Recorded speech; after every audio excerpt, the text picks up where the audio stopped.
Hi, I'm Pat North, and I'm going to talk to you today about tasking, collection, and processing. So we've got tasking, collection, and processing.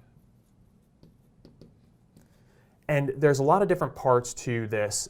So for example, we have a target of interest over here, and we want to know, how do we want to collect data on this target of interest? For example, can I have a long range, or do I actually want a shorter range to get the information out of this that I'm interested in? Do I have clouds? Do I still collect if there's clouds? Do I try and collect around them? What if I've got a particular solar illumination condition? And I say, yep, I definitely want to get a collection based off of that. This is all of the how. How do you collect on this particular target? So once you task your payloads and platforms, your architecture, your enterprise to task and collect on this target, then you're going to collect that data, and you have a number of different options for it. So let's say, for example, I have a system that can take a lot of really quick images, bump, bump, bump, bump, bump.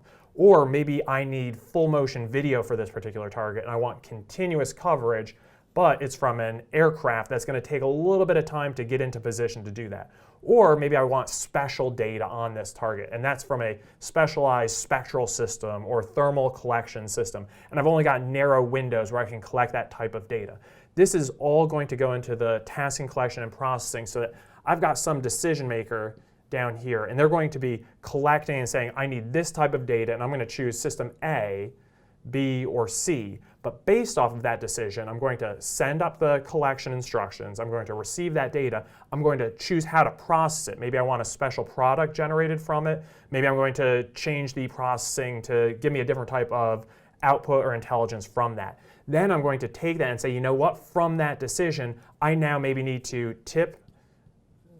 tipping and queuing to say, based on that type of information, I now want to do a follow-up. So for example, maybe I've got a really good collection of my target of interest, but it's in the middle of a mountain range, and my first target was from the north, and now the solar illumination has changed enough where I need to actually change the azimuthal requirements on my tasking to get a collection from the right solar geometry for my follow-up collect.